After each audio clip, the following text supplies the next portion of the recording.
Welcome back to another reading from the Science of Mind Daily Guides.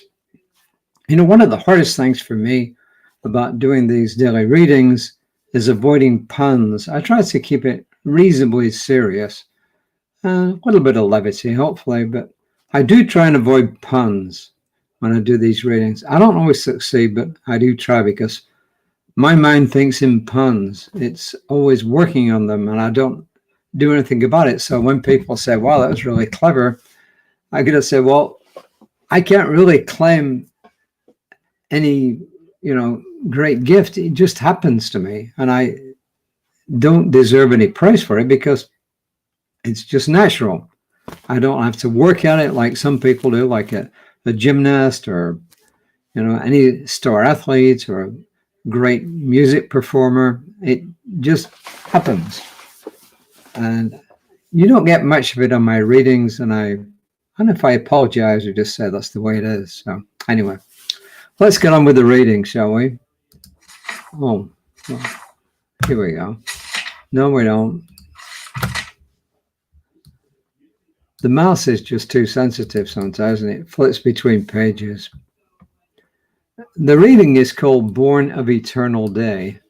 The quote is from Edgar White Burrell, of whom I'm not familiar, or with whom I'm not familiar. So, we walk into new life under our own power. No one can carry us. We walk into new life under our own power. No one can carry us. So in other words, nobody can do things for us to the extent that we have to actually be responsible for our actions. Nobody can pick up a ball and kick it for you. You got to do it yourself. Nobody can pick up a pen and write a poem for you. You've got to do it yourself. Nobody can do an act of kindness to somebody. You have to do it for yourself. So in other words, lots of things in life, and nobody can do for us. We got to do it ourselves. But we have the power to do it. And Ernest Holmes in Immortality, it's published in 1952, says, "No one has ever seen spirit, the invisible cause of everything."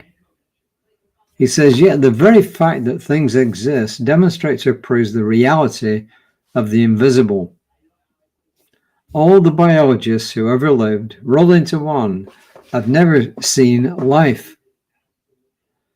All the psychologists who ever lived combined have never seen the mind. And all the theologians who ever lived put together could not tell us what spirit looks like. Is it so difficult then to believe in the invisible? Jesus said, "I thank thee, O Father, Lord of heaven and earth, because thou hast hid these things from the wise and the prudent, and hast revealed them unto babes." And that's from the Gospel of Matthew, chapter 11, verse 25. And Ernest Holmes goes on to say, when we stop all the arguments, we know we are forever one with the invisible cause. He says the faith we possess through intuition is the mind of God within us, forever proclaiming its own being. We may trust its inspiration. It is nothing less than the proclamation of the infinite in our soul. And this is where the heading comes in. We are born of eternal day. Not because we will or wish it, not because we labor or strive toward it, not because we earn it as a reward, but simply because Spirit breathed life into us. And I said that's from Immortality, 1952, page 10. And this is what Reverend Jesse says, and then I'll tell you what I say. By the way, when I say Reverend Jesse says and then I say, I'm not so much commenting on his comments, just putting my own spin on it, because every person who hears that, to some extent, is going to get a different message from it. It might be minute or it may be big, the difference. But everybody will get a different message. Reverend Jesse gets a different message than I do. And sometimes when you put the two messages together, you get a lot more out of it. And sometimes maybe not. He says, oddly, most of us have been taught to fear the unknown by others who were taught the same, in generational patterns of hypervigilant caution. Yet the best things in life are invisible, intangible, unexplainable. And then he says, love, beauty, harmony, a sense of purpose, and so on. Further, everything that we can sense and touch comes from an invisible storehouse, the great mystery, capitalized, that is being and becoming. So a couple of things here from me, as well as Reverend Jesse. The truth is that nobody has ever seen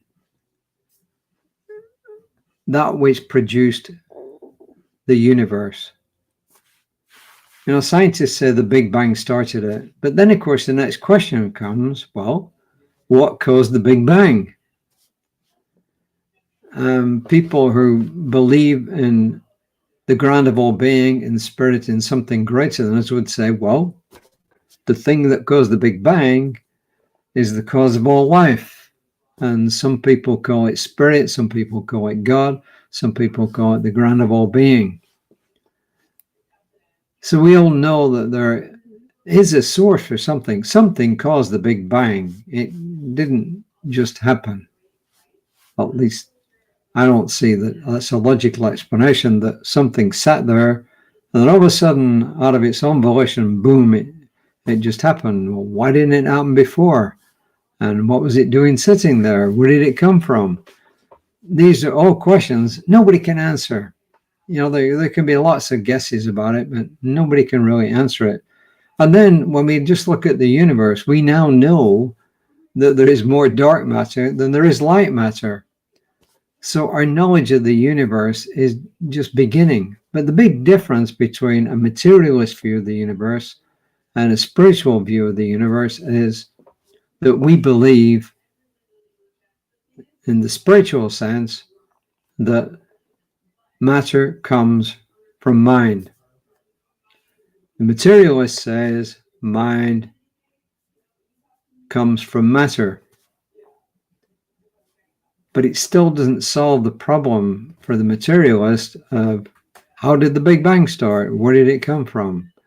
The answer is, as I said, we don't know. But we do know one thing, or I know one thing. I personally have experienced, and many have experienced, the interconnectedness of life between human beings and all life.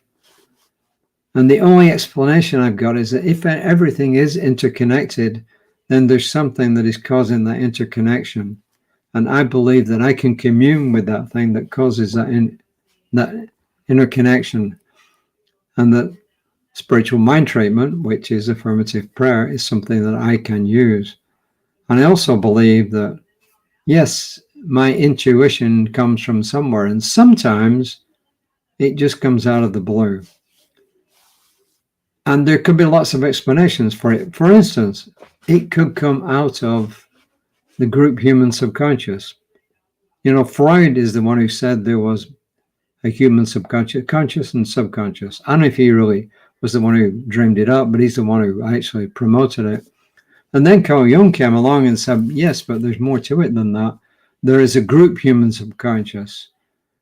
And then other people said, well, there is actually a universal subjective subconscious, use whichever term you like.